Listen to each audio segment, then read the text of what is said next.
باب ما جاء في صفة شرب رسول الله صلی الله علیه وسلم.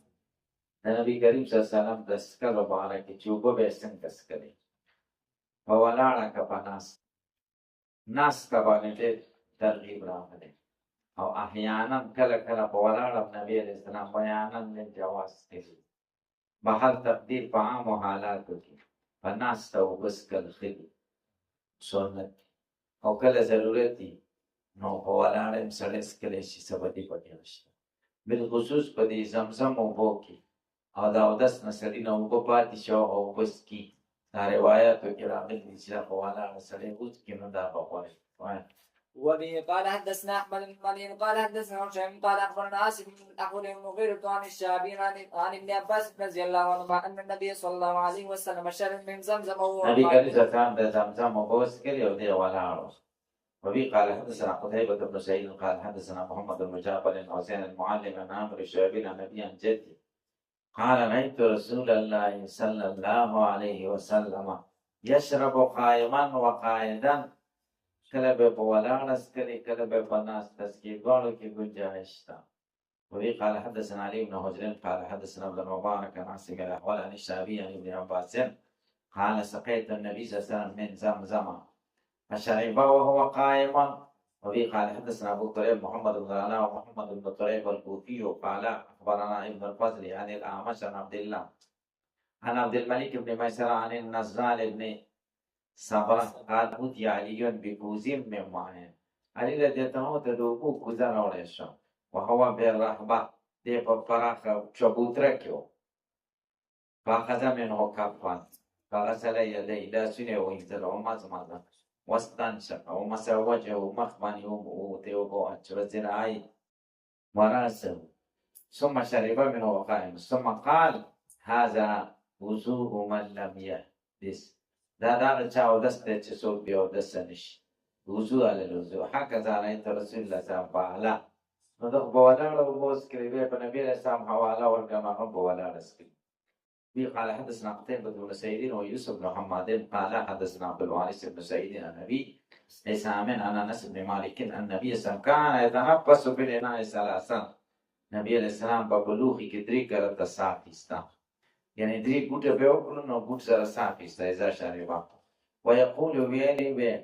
هو امره و اروه، دا ډېر خوشبوانه دي، و اروه او سړی ډېر تنده ډېره ماتوي. وبه قال حدثنا علي بن حسن قال اخبرنا عيسى بن يونس عن رشدين بن قريب عن ابي عن ابن عباس رضي الله عنهما ان النبي صلى الله عليه وسلم كان اذا شرب تنفس مرتين. وبه قال حدثنا ابن ابي وقال حدثنا سفيان عن يزيد بن جابر عن عبد الرحمن بن ابي عمرو عن جدته كبشه رضي الله عنها قالت دخل عليه رسول الله صلى الله عليه وسلم فشرب من قربة معلقة. نبی کریم صلی الله علیه وسلم منکرر راغی، اوبه یې وڅکلې، د هغه مشکیزي نه چې راځوړنده وه په ولاړه، فقمت الی فیها، زه پاڅېدم د دې مشکیزې خولې ته، فقطعتو غوڅه مې کړه، چې د نبي علیه السلام خوله ورسره لګېدلې ده، برکت دپاره مې ځان سره ساتلې وه. وبه قال حدثنا محمد بن بشار قال حدثنا عبد الرحمن بن وهب قال حدثنا عزرة بن ثابت بن الأنصاري وعن ثمامة بن عبد الله قال كان أنس بن مالك رضي الله عنه يتنفس في الإناء 3 وزعم أنس رضي الله عنه أن النبي صلى الله عليه وسلم كان يتنفس في الإناء 3. وبه قال حدثنا عبد الله بن عبد الرحمن قال اخبرنا ابو عاصم عن ابن جريج عن عبد الكريم عن البراء بن زيد عن ابن بنت انس بن مالك عن انس بن مالك رضي الله عنه ان النبي صلى الله عليه وسلم دخل على ام سليم وقربة معلقة فشرب من فم القربة وهو قائم، فقامت ام سليم الى راس القربة فقطعتها. وبه قال حدثنا خالد بن نصر بن صابر قال حدثنا اسحاق بن محمد الفروري قال فربي قال حدثتنا عبيدة بنت نائل عن عائشة بنت سعد بن أبي وقاص عن أبيها رضي الله عنه أن النبي صلى الله عليه وسلم كان يشرب قائما. وقال أبو عيسى وقال بعضهم عبيدة بنت نابل. باب ما جاء في تعطر رسول الله صلی الله علیه وسلم، د نبی کریم صلی الله علیه وسلم په عطر لګولو، عطر لګول د نبی علیه السلام خو، نبی کریم صلی الله علیه وسلم فرمایي حبب الی ثلاث، ما ته 3 څیزونه خوښ شوي، یو پکې څه دي؟ عطر دي، او یو ښځې دي، او یو زما د سترګو یخوالی په مانځه کې او دا د نظیف الطبع سړي خوشبويي خوښوي نظیف الطبع او پیغمبران نظیف الطبع او پیغمبران ښایسته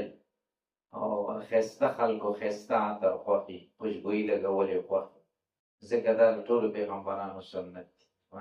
وبه قال حدثنا محمد بن رافع وغيره وإن قال أخبرنا أبو أحمد الزبيري وقال حدثنا شيبان عن عبد الله بن مختار عن موسى بن أنس بن مالك رضي الله عنه عن أبيه رضي الله عنه قال كان لرسول الله صلى الله عليه وسلم سكة يتطيب منها. نبی کریم صلی الله علیه وسلم سره مکس عطر او خوشبويي به دي سکه مختلف سیزونه پکې او مشکم پکې او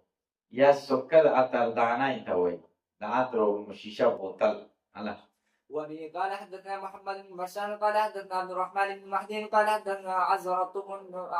بن ثابت مع ثمامة بن عبد الله قال كان انس بن مالك رضي الله عنه لا يرد الطيب وقال انس رضي الله عنه ان النبي خوشبويي به نه واپس کې چا ته خوشبويي ونیوله نو نه به واپس کې وقال انس نبی سم کان یا طيب خوشبويي به نه واپس او چې صحیح خوشبويي ضرر نه کوي رمړو خوشبويي درته ونیسي رمړو عطرې نو بیا چې تفسیر زکام پیدا واپس کولی شي یا تبلیغیان د چلې نه راشي او لاس کې درته ونیسي امام صاحب دغه د مړو ایسته یې وغورځوه مې دا واخله دا زما نه دي پکار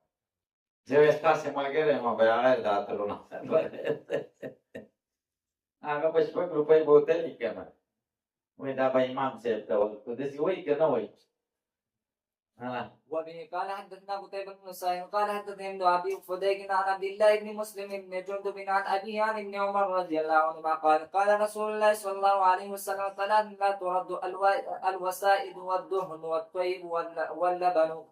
وبه قال حدثنا محمود بن قيلان قال حدثنا ابو داود الحفاري وعن سفيان عن الجريري عن ابي نزرة عن رجل عن ابي هريرة رضي الله عنه قال قال رسول الله صلى الله عليه وسلم طيب الرجال ما ظهر د سړو خوشبويي هغه ده چې بوی ښکاري او رنګ یې پټي او د ښځو خوشبويي دا ده چې رنګ یې ښکاري او بوی پټي نرم بوی چې دی خوا نه ځي او د سړو خوشبويي چې کوم ده که لرې لرې لږ هم ښه دی سړی ښکاره شي د نبي اسلام خوشبويي ور فطري مدعاترو نه بغیر بدن خوشبویه و چېرته به چې په کومه کوڅه صحابه تېرېدل نو پته به ورته لګېده چې نبي علیه السلام تېر شوی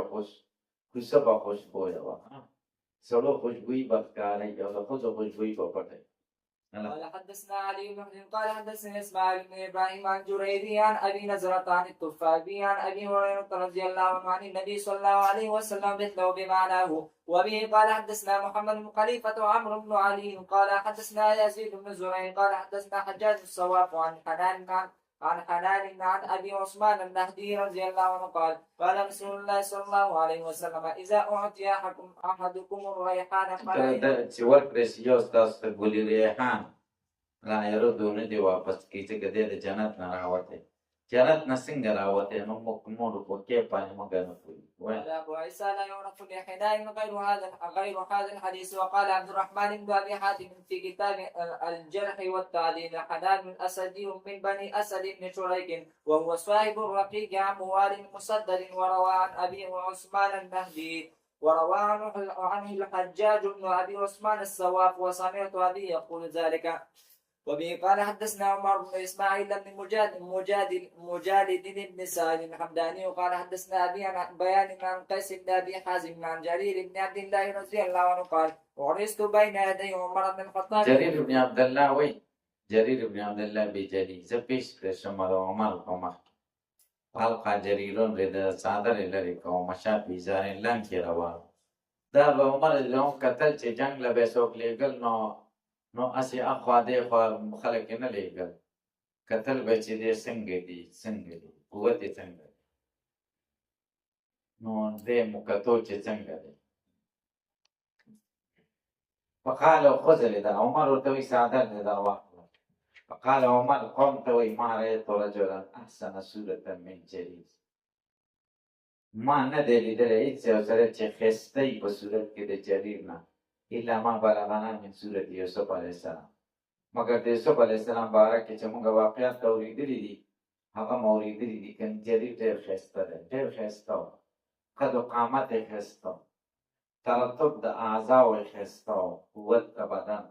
ټول صفاتونه دي. باب كيف كان كلام رسول الله صلى الله عليه وسلم. درود شریف وکړو.